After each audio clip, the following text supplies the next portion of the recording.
Hello everyone, SKU digital learning में आपका स्वागत है। मैं Ram Avtar Aharwar, department of civil engineering in Shri Krishna university Chhatarpur. मैं आपके लिए एक सब्जेक्ट लेकर आया हूं जो है स्ट्रेंथ ऑफ मटेरियल, जो आपके लिए काफ़ी इम्पोर्टेंट साबित होने जा रहा है। So let's start. What is strength of material? Strength of material it is also called material of mechanics of material. Strength of material क्या होता है? जब हम किसी बॉडी पर एक्सटर्नल फोर्स लगाते हैं तो उसमें कुछ डिफॉर्मेशन होने के चांसेस होते हैं। उस डिफॉर्मेशन को रजिस्ट करने के लिए जो रेजिस्टेंस फोर्स जनरेट होता है हम उसे क्या बोलते हैं? उस मटेरियल की स्ट्रेंथ बोलते हैं। तो जैसे लाइक डायग्राम में समझते हैं हम। सपोज कीजिए स्टूडेंट, एक कोई बॉडी है, इसमें एक्सटर्नल फोर्स अपना P, इस P फोर्स की वजह से जो डिफॉर्मेशन होने के चांसेस होंगे उसको रजिस्ट करने के लिए equal and opposite force generate होते हैं, जिसको हम डिनोट करते हैं R से। Same is here. इसमें दो कंडीशन हो सकती है। फर्स्ट वन, जब एक्सटर्नल फोर्स ग्रेटर देन हो रजिस्टिंग फोर्स से, तो हमारी बॉडी डिफॉर्म होने के ज़्यादा चांसेस होते हैं। It means body will be deform.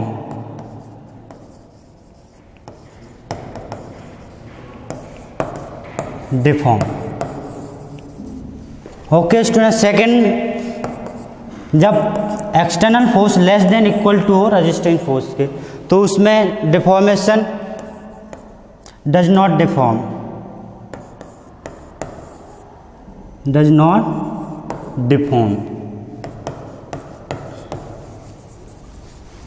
Okay. तो इसका सिंपल मीनिंग क्या निकला? जब हम किसी बॉडी पर एक्सटर्नल फोर्स होने की वजह से जो डिफॉर्मेशन होता है उसको रजिस्ट करने के लिए जो फोर्स अप्लाइड होता है या रेजिस्टिंग फोर्स अप्लाइड होता है उसको हम उस मटेरियल की स्ट्रेंथ कहते हैं। इट मीन्स अधिकतम लोड सहने की कैपेसिटी को हम उस मटेरियल की स्ट्रेंथ बोलते हैं। ठीक है स्टूडेंट। और नेक्स्ट टॉपिक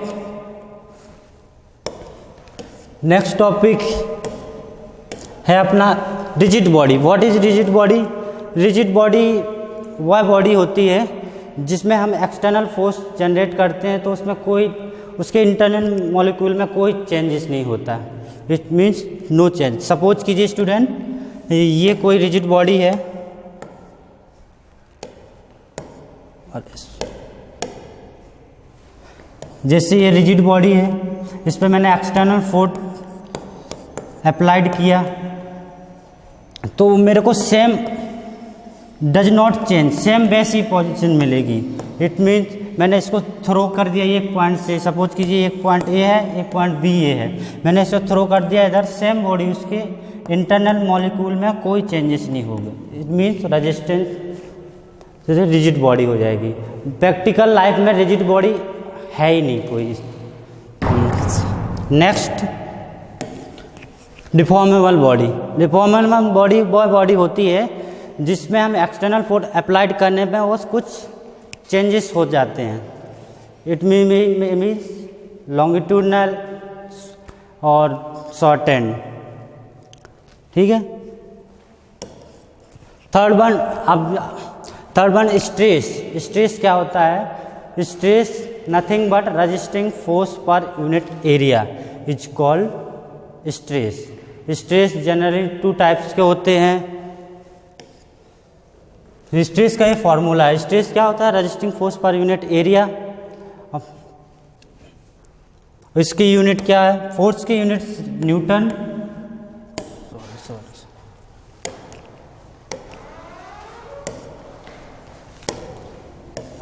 फोर्स की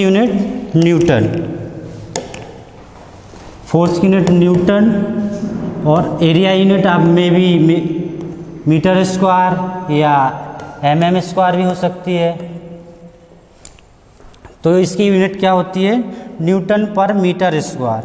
न्यूटन पर मीटर स्क्वायर इक्वल टू होता है पास्कल, और न्यूटन पर mm स्क्वायर इक्वल टू होता है mega pascal. Then next types of stress. Stress basically 2 types के होते हैं। First one normal stress, second one tangential stress. आप डिस्कस करेंगे 1 बाय 1।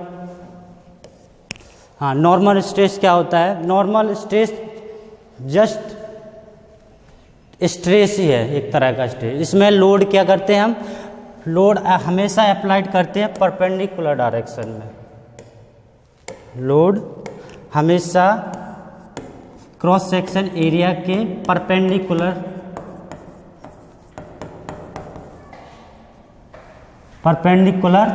अप्लाइड करते हैं।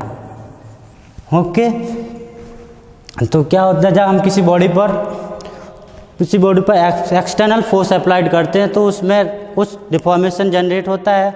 उस डिफॉर्मेशन को रजिस्ट करने के लिए जो फोर्स जनरेट होता है उसको रजिस्टिंग फोर्स बोलते हैं। Resisting force per unit area को हम उसकी नॉर्मल स्ट्रेस बोल देते हैं। इसकी भी यूनिट सेम होती है, न्यूटन पर mm स्क्वायर या न्यूटन पर मीटर स्क्वायर। और नॉर्मल स्ट्रेस भी दो तरह की होती हैं। First tangential stress, second compressive stress. Tensile stress वह स्ट्रेस है जब हम किसी बॉडी पर एक्सटर्नल फोर्स, सपोज कीजिए स्टूडेंट ये कोई बॉडी है, टेंसाइल फोर्स इट मीन्स भी पुल कर रहा है। क्या कर रहा है? बॉडी को खींचने की कोशिश कर रहा है। इसकी लेंथ हम सपोज कीजिए L, और जैसे ही मैंने इसको पुल किया तो इसमें कुछ लेंथ इंक्रीज हो जाएगी। सपोज कीजिए ये मेरी लेंथ थी L और इंक्रीज लेंथ होगी डेल L। तो हमारी इसमें कुछ एलोंगेशन जनरेट हुआ। इस एलोंगेशन जो इस फोर्स की वजह से एलोंगेशन जनरेट हुआ, उसको रजिस्ट करने के लिए जो फोर्स अप्लाइड होता है, resisting force per unit area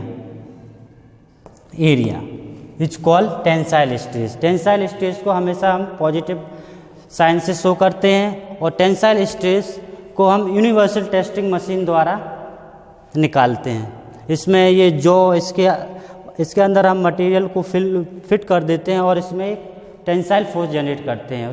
it means उसको खींचते हैं। जैसे उसमें हम यहाँ से रीडिंग जनरेट होती रहती है, नोट करते जाते हैं कि उसमें कितना चेंजेस हो रहा है बॉडी में। ठीक है, तो इसको हम यूनिवर्सल टेस्टिंग मशीन द्वारा देखा जाता है। ठीक है student, next topic compressive stress. Compressive stress nothing but इसमें हमेशा फोर्स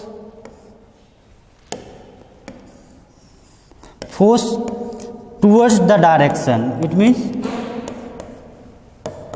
उसमें लॉन्गिट्यूड टेंसाइल स्ट्रेस में आप बॉडी को पुल कर रहे थे और इसमें हम क्या कर रहे हैं, बॉडी को पुश करने की कोशिश करते हैं। सपोज कीजिए इसकी लेंथ है L, अब मैंने इस बॉडी को पुश करा तो इसकी लेंथ में कुछ चेंजेस हुए। सपोज कीजिए इसकी लेंथ में चेंजेस आ गए, कुछ डेल L का उसमें चेंजेस आ गया।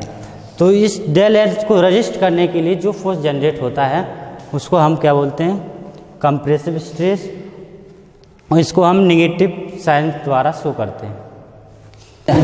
Second topic is tangential stress. Tangential stress को हम शेयर स्ट्रेस भी कहते हैं। जब हम किसी बॉडी पर two equal and opposite force applied करते हैं तो उसमें कुछ डिफॉर्मेशन जनरेट होता है, लाइक दिस। सपोज कीजिए ये कोई बॉडी है, सपोज कि two equal and opposite force generate कर रहे हैं, तो इसमें क्या होगा, इसमें कुछ डिफॉर्मेशन होने के चांसेस हो गए। इट मीन्स कुछ क्रैक जनरेट होंगे इधर सब। तो ये हमेशा लॉन्गिट्यूडनल के पैरेलल लगता है। शेयर स्ट्रेस हमेशा ऑलवेज लॉन्गिट्यूडनल के पैरेलल फोर्स अप्लाइड होता है, और इसको हम डिनोट करते हैं टाउ, जिसकी यूनिट होती है न्यूटन पर मीटर स्क्वायर, या न्यूटन पर mm square. Okay student, topic is strain. Strain क्या होता है? It is the ratio of changing length upon original length. It means changing dimension upon original dimension is called strain. Strain को हम epsilon से denote करते हैं, जो एक यूनिटलेस क्वांटिटी होती है। चेंजिंग लेंथ उसकी यूनिट है, सपोज कीजिए L अपॉन L। L को क्या मीटर से डिनोट करते हैं। और तो क्या स्ट्रेन क्या? Changing length upon original length, जो एक यूनिटलेस क्वांटिटी है। और स्ट्रेन को हम डिफॉर्मेशन मेजर कर सकते हैं। डिफॉर्मेशन के टर्म में हम स्ट्रेन को मेजर कर सकते हैं। Next topic is types of strain. Strain basically 3 type के होते हैं। First one longitudinal strain, second one volumetric strain और shear strain. One by one discuss करते हैं। सो लॉन्गिट्यूडनल स्ट्रेन क्या होता है? जब हम किसी बॉडी पर एक्सटर्नल फोर्स अप्लाइड करते हैं तो उसकी लेंथ कुछ चेंजेस होते हैं, जो होते हैं changing length upon original length is equal to longitudinal strain. ये भी एक यूनिटलेस क्वांटिटी है। Next topic volumetric strain. Suppose कीजिए कोई ये बॉडी है,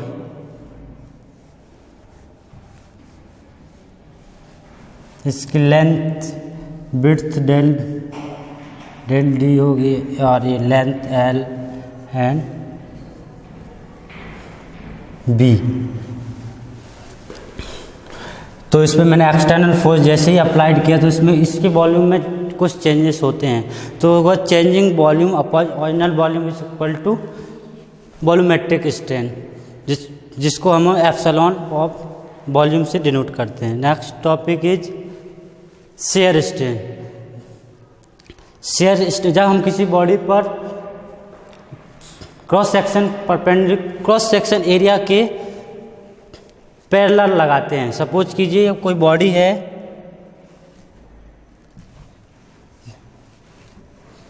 ये कोई बॉडी है,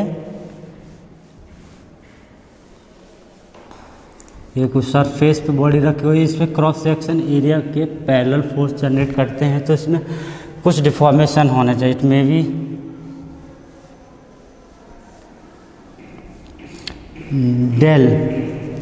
डेल से कुछ डिफॉर्मेशन जनरेट होता है। तो changing length upon original length shear strain को कुछ गामा से डिनोट करते हैं या थीटा से डिनोट करते हैं। ओके, तो क्या होगा? Changing theta upon original length is equal to shear strain.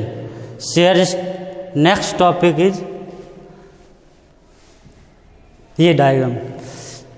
हमें इसमें ये याद रखना, हमेशा ऑल क्रॉस सेक्शन के परपेंडिकुलर लगाते हैं load. Okay, next topic is elasticity. क्या इलास्टिसिटी क्या होती है? जब हम किसी बॉडी पर एक्सटर्नल फोर्स अप्लाइड करते हैं तो उसमें कुछ डिफॉर्मेशन होने के चांसेस होते हैं, और जैसे ही हम एक्सटर्नल फोर्स रिमूव करते हैं तो बॉडी अपनी ओरिजिनल पोजीशन में आने की कोशिश करती है। तो उसको हम क्या बोलते हैं? इलास्टिसिटी। सिंपल टर्म में बोले तो इलास्टिसिटी एक प्रॉपर्टी है जो अपनी ओरिजिनल पोजीशन में आने की कोशिश करती है। ठीक है, सपोज कीजिए ये कोई बॉडी है, मैंने एक्सटर्नल फोर्स जनरेट किया P, और इसमें चेंजेस हो गए लेंथ डेल L से चेंजेस हो गए P, और जैसे ही मैंने ये लोड हटाया तो अपनी ओरिजिनल पोजीशन में रिगेन हो जाती है। मीन्स अपनी ओरिजिनल पोजीशन रिगेन कर लेती है, तो उसको हम क्या बोलते हैं? Elasticity. Next topic is modulus of elasticity. जब स्ट्रेस हमने पढ़ा, स्ट्रेस क्या होता है? जब stress directly proportional to strain, तो उसको हम क्या बोलते हैं? इलास्टिसिटी। सपोज कीजिए stress directly proportional to strain और जैसे ही मैंने एप्सिलॉन हटाया तो उसमें कांस्टेंट जनरेट हो जाता है, कांस्टेंट मॉडुलस ऑफ इलास्टिसिटी, जिसको हम ई से डिनोट करते हैं। और जो modulus of elasticity is the ratio of stress upon strain, is called elasticity. Elasticity की सेम यूनिट होती है न्यूटन पर मीटर स्क्वायर और pascal square. Next topic, modulus of elasticity. जब स्ट्रेस डायरेक्टली प्रोपोर्शनल होता है स्ट्रेन के तो हम उसको इलास्टिसिटी बोलते हैं, जिसको हम ई से डिनोट करते हैं, modulus of elasticity. Elasticity British scientist के थॉमस यंग ने अपने नाम पे इसको अपना नाम दे दिया, जिसको मॉडुलस ऑफ इलास्टिसिटी बोलते हैं, जो कहाँ के थे, ब्रिटिश के थे, जिनका नाम था Thomas Young. This is Thomas Young. Next, Young modulus. Young modulus क्या होता है? वही normal stress upon longitudinal strain. It is the ratio of normal stress to longitudinal stress, is the Young modulus. Next topic, types of modulus of elasticity. Modulus of elasticity basic 3 type के होते हैं। Young modulus, जो अब Young modulus normal stress upon longitudinal stress. और bulk modulus क्या होता है? It is the ratio of direct stress upon volumetric stress, volumetric strain. अच्छा, third one, modulus of rigidity. Modulus of rigidity, it is the ratio of shear stress upon shear strain, is called modulus of rigidity. Next topic, ये modulus, Young modulus है, different material के Young modulus होते हैं। First one, steel का Young modulus 2.1 into 10 की power 11।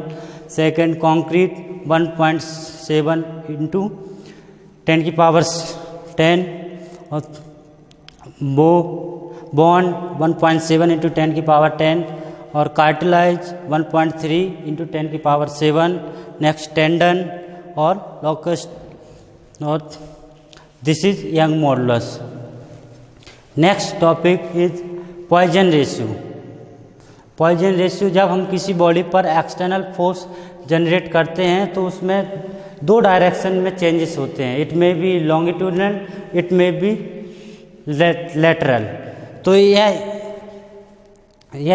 Changing lateral strain upon original longitudinal strain के ratio को ही हम उसकी पॉइजन रेशियो बोलते हैं। It means changing lateral strain upon original longitudinal strain, is called Poisson ratio, जिसको हम म्यू द्वारा डिनोट करते हैं। ठीक है।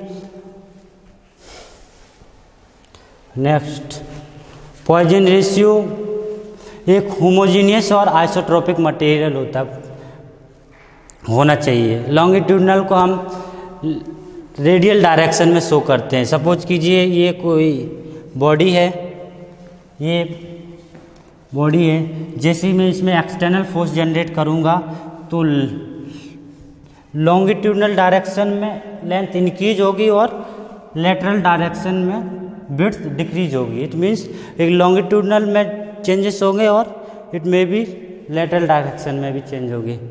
तो सपोज कीजिए लॉन्गिट्यूडनल में जो चेंजिंग लेंथ होगी del L upon original length, ये अपनी लॉन्गिट्यूडनल स्ट्रेन होगी, लॉन्गिट्यूडनल स्ट्रेन। और सेकेंड है lateral strain, changing width upon original width, changing width B, suppose की B upon original width B. तो इन दोनों के ratio, changing lateral strain upon longitudinal strain के रेशियो को हम पॉइजन रेशियो बोलते हैं। नेक्स्ट, जो पॉइजन रेशियो हमेशा 0.0 से 0.5 के बीच में रहता है, डिफरेंट मटेरियल का। 0 हम रबर का होता है और 0.5 स्टील का होता है। Next topic is ductility ability to deform the tensile stress. जब हम किसी बॉडी पर एक्सटर्नल फोर्स अप्लाइड करते हैं, सपोज कीजिए ये कोई बॉडी है, ये कोई बॉडी है, इसमें मैंने एक्सटर्नल फोर्स अप्लाइड किया, पुल कर रहा हूँ बॉडी, तो इसमें क्या होगा, इलोंगेशन जनरेट होगा और ये बहुत पतले वायर में होने के चांसेस होते हैं। स्टील, सपोज कीजिए मैंने दोनों साइड से स्टील को खींचा तो उसमें कम कौन फेल्यूर होने के चांसेस होते हैं, ठीक है। बट कंक्रीट एक ब्रिटल मटेरियल, उसमें अचानक डिफॉर्मेशन होगा, उसमें कोई वार्निंग अपन को प्रोवाइड नहीं होगी। इसलिए सेकंड वन, ब्रिटल मटेरियल जो सडन फेल हो जाए। सपोज कीजिए कोई मटेरियल है, इसमें एग्जांपल दिया है कांच का बल्ब दिया है आपको, तो इसमें जैसे हमें एक्सटर्नल फोर्स जनरेट होगा तो उसमें अचानक कोई हमको वार्निंग प्रोवाइड नहीं होगी, इसलिए हम इसको ब्रिटल मटेरियल बोलते हैं। Brittle material can not B provide warning, ठीक है। Just glass is a good example of brittle material. Okay, next topic है इलास्टिक लिमिट। इलास्टिक लिमिट क्या होती है? जब हम किसी बॉडी पर एक्सटर्नल फोर्स लगाते हैं तो वो अपनी ओरिजिनल पोजीशन में आ जाती है body. It mean elastic limit से beyond the elastic limit material can not be regain original position. इसलिए इलास्टिक लिमिट वो लिमिट है जिसमें मटेरियल अपनी ओरिजिनल पोजीशन में आ जाता है। इट इज़ द एक्सट्रेस from which elastic body will recover its original position, ठीक है। Next, limit of proportionality. Limit of proportionality वह सपोज कीजिए stress directly proportional to strain, stress directly proportional to strain. Suppose कि strain ये है denote करा, stress ये denote करा, तो जैसे ही मैंने स्ट्रेस इंक्रीज करा और मेरे को स्ट्रेन भी उतनी इंक्रीज, सपोज कि इस पॉइंट पे स्ट्रेस और देन स्ट्रेन मेरे को ये मिल रही है, मतलब सेम मिल रही है। जितना मैं लोड लगा रहा हूँ उतनी मेरे को स्ट्रेस जनरेट कर रहा हूँ, उतनी मेरे को स्ट्रेन मिल रही है। तो अप टू इलास्टिक लिमिट एक हमें स्ट्रेट लाइन प्रोवाइड होती है, जिसको हम बोलते हैं, जो डायरेक्टली प्रोपोर्शनल जो होती है, जिसको हुक्स लॉ बोलते हैं। हुक्स लॉ हमेशा प्रोपोर्शनल लिमिट पे ही वैलिड होता है। सपोज कीजिए stress directly proportional to strain, तो स्ट्रेन की जैसे मैं इसको इंक्रीज करूँगा तो स्ट्रेन भी इंक्रीज होगा, और स्ट्रेन ये कब तक होगा? Up to elastic limit. और elastic beyond the elastic limit stress can not be directly proportional to strain, ठीक है स्टूडेंट। आई होप आपको समझ में आया होगा। Limit of elasticity. Limit of elasticity suppose कीजिए ये कोई बॉडी है, जैसे मैंने ये प्रोपोर्शनल लिमिट है, जितनी यहाँ पे स्ट्रेस जनरेट किया उतना ही मेरे को स्ट्रेंथ प्रोवाइड हो रहा है। But above the elastic limit material can not be regain original position, ठीक। इसमें दो पॉइंट होते हैं, अपर हिल पॉइंट, लोअर हिल पॉइंट। सपोज कीजिए स्टूडेंट ये कोई बॉडी है, ये स्ट्रेस एक्स वाई डायरेक्शन में स्ट्रेस जनरेट हो रही है और एक्स डायरेक्शन में स्ट्रेन जनरेट हो रही है। तो जैसे ही मैंने स्ट्रेस इंक्रीज करा और स्ट्रेस, तो ये स्ट्रेट लाइन मेरे को मिलेगी, जिसको हम प्रोपोर्शनल लिमिट बोलते हैं, ए पॉइंट। बट थोड़ा और एक कर्व मिलेगा, जिसको upper hill point, first B point मिलेगा elastic limit. Third one upper hill point, second one lower yield point, upper yield point, lower yield point. Okay student, third one, next topic is ultimate stress. Ultimate stress, maximum stress is corresponding to E point. E point के corresponding जो stress हमको generate होती है मिलती है उसको हम ultimate stress बोलते हैं।